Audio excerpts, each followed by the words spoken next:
there's studies out there now that's comparing being lonely to as bad as smoking 15 cigarettes a day.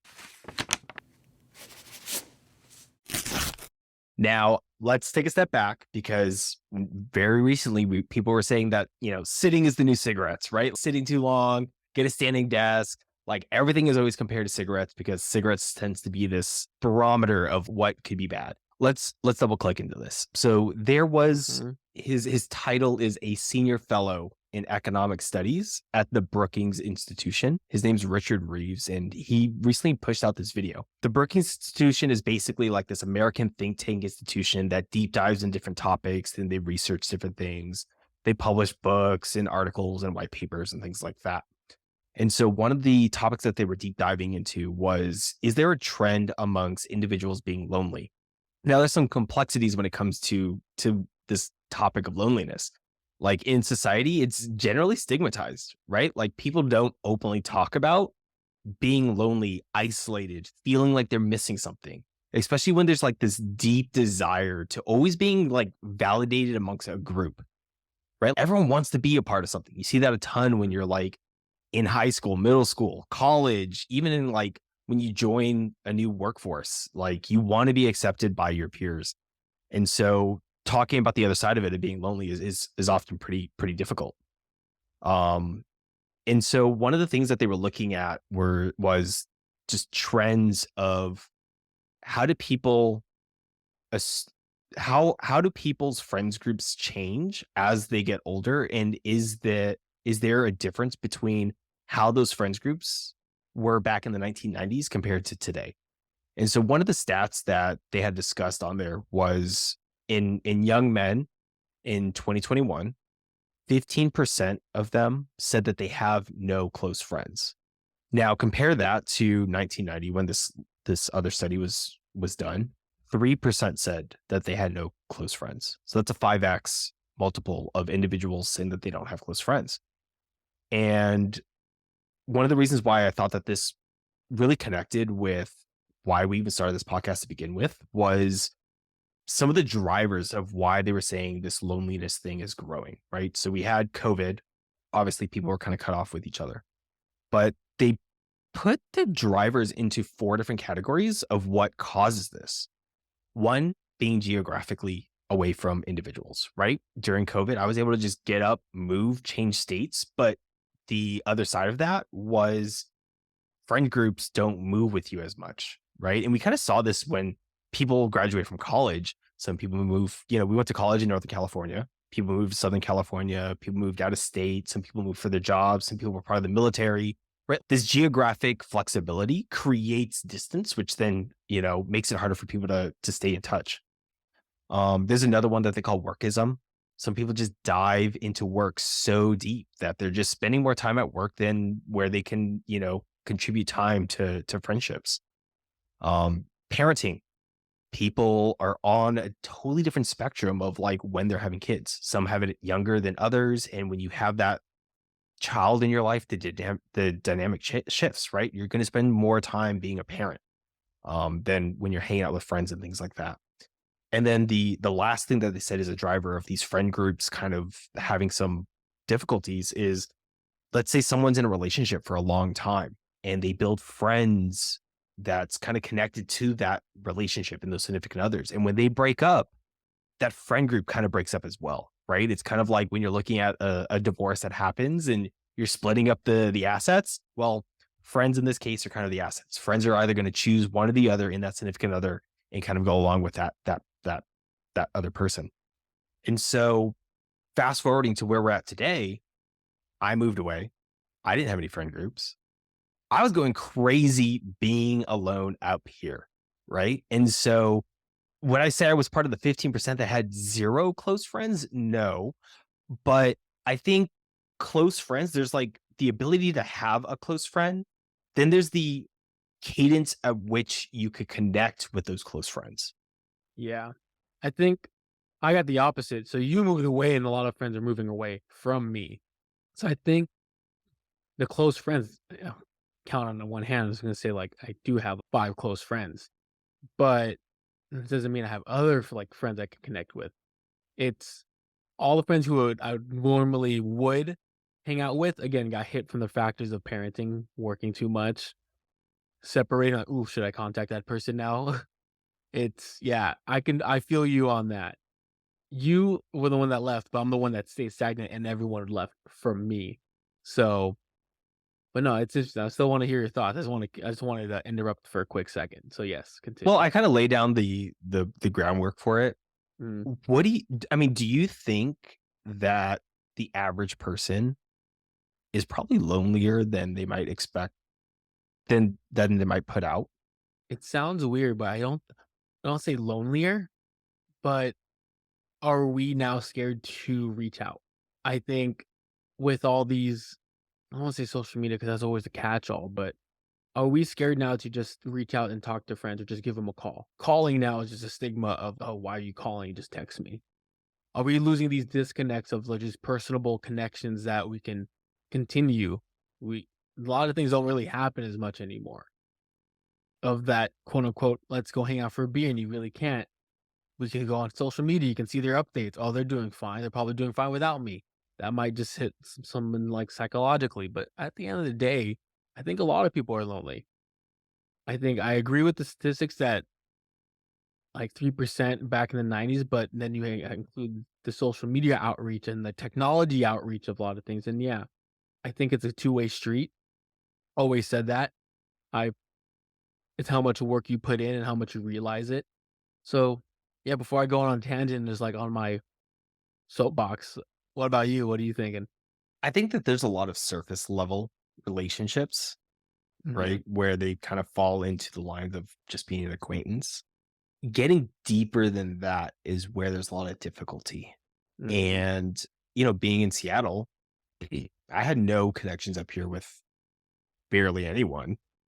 And it'd be nice to have some friendships that are like local, but It's it's the companionship piece of it. It just let's go out, let's just do something and hang out and just having that. Oh, hold on. There was an interesting, like, snippet that when guys hang out, it's a shoulder-to-shoulder connection. It's by that, it's like just hanging out, watching TV or, getting out and just watching, going to the bar. It's a shoulder-to-shoulder connection. We never go face to face. It's shoulder to shoulder, and just having the presence of somebody is just enough for us. So what are you gonna do with Knicks? Watch TV, and that's freaking great for us. You're not doing anything? No. We're just driving around. That's it? Yeah, we're fine. Hiking, and again, just shoulder to shoulder. We don't have to constantly see each other face to face, but just the presence of somebody there is great. it takes a lot less, I think, hmm, I don't want to say a lot less intimacy before you can build a relationship with someone, but Formal you're formalities? yeah, I guess. Yeah. You're right. Like probably I'm overthinking it and it's as easy as let's just go bowling or let's just go do something where we're like shoulder to shoulder doing an activity together. And next thing you know, we're gonna be friends. There's the other layers, right? It's like what you're talking about when you're shoulder to shoulder, right? That Mm, differentiates different situations people. of it. Oh yeah, if someone's just like sitting there only talking about video games and some I I guess stuff that I'm not interested in, then it doesn't So even matter let's if they're shoulder to shoulder, but equally, I only talk about business and tech, and so they could find me equally as boring. let's talk about then. This is when I realized again, surface level going to deep stuff. So if you go into a very surface level friendship, yes, you can find a common interest. Let's just say, oh, you're playing Magic cards. I'm going to go back to Magic cards. All right, cool. So just, or hey, there's going to be a golf buddy, and I don't know Johnny X because the only reason why I know and hang out with him because we play golf. Mhm.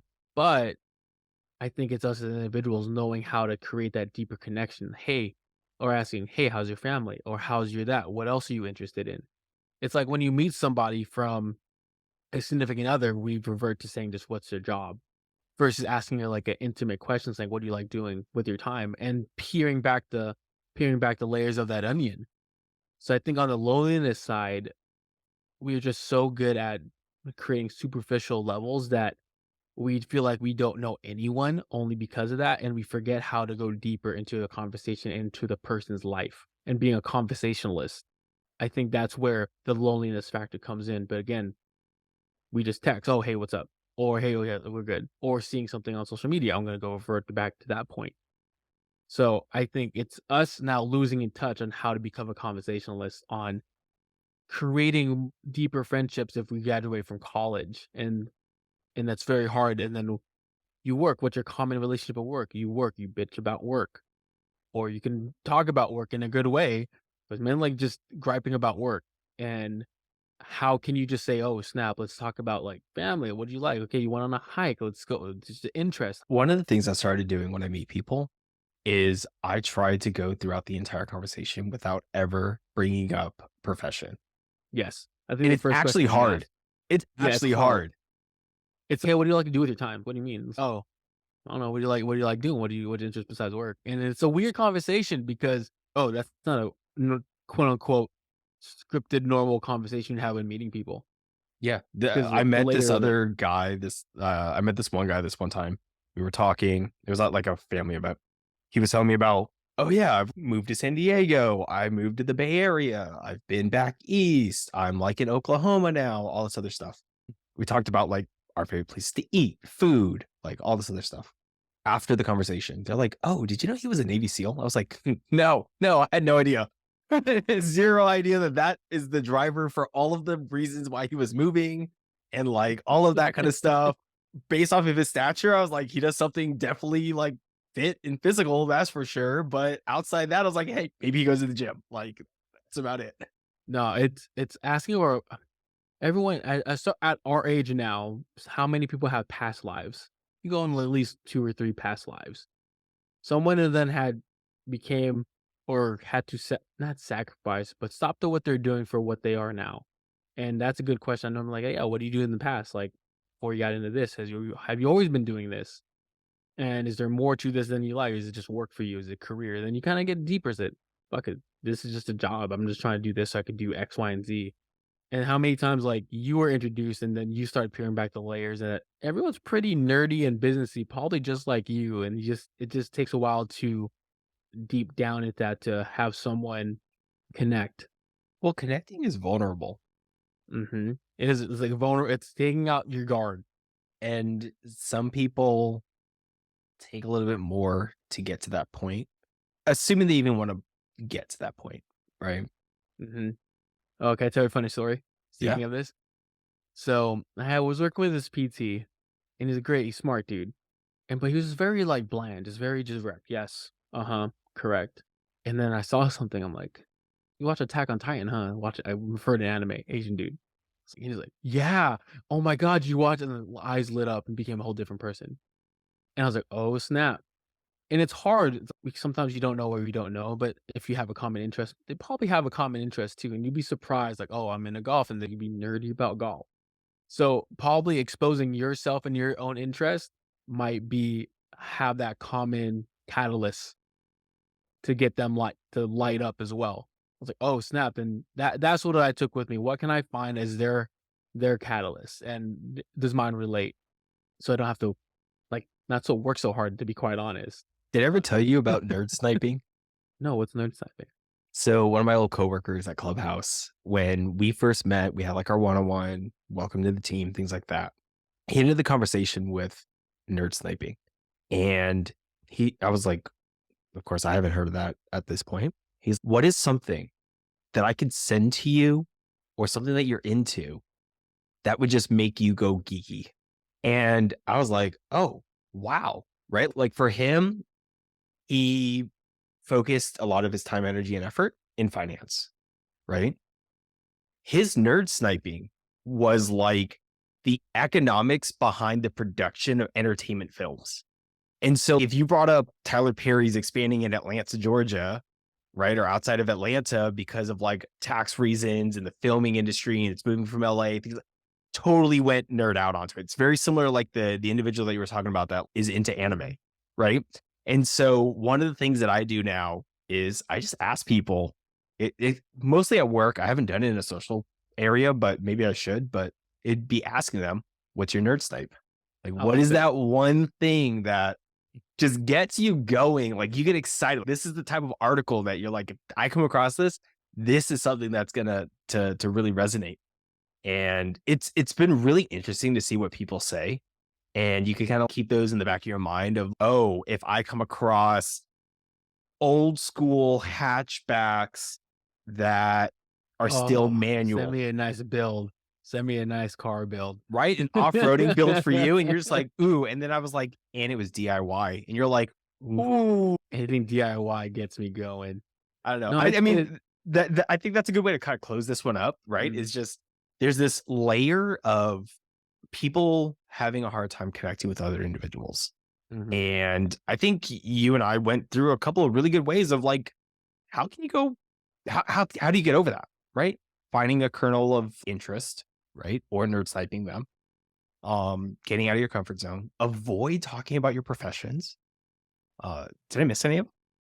no, for me, I like going back old school. Like, I'm gonna be the crazy person to see if they have a general interest, and I kind of just be like that weird, like, "Oh, that's cool. What's up?" I'm like, "Oh, snap. Hey, yeah, I'm Justin." I'd rather do that than just be, and it breaks my shell. Like, it gets me. It's one thing if I can meet someone new, and my girlfriend always says, "Oh, you met someone new today, did you?" I'm like, "Well, yeah. I don't know." It's like you're, ugh. I was like, "How do you do that? I don't know how you do that." I'm like, "I don't know. I just talk to people." So I want to add that layer too on when we as we're closing up, is that going back and kind of be just being brave and say, "Hell yeah, that I see that interest and I'm interested in that too," and just starting a conversation from that. Someone completely stranger. It's a product of where we grew up, man. You and I are both Mhm. like that. Yes. It's been a blessing and a curse sometimes because I just don't shut up. Take it as a blessing and run with it.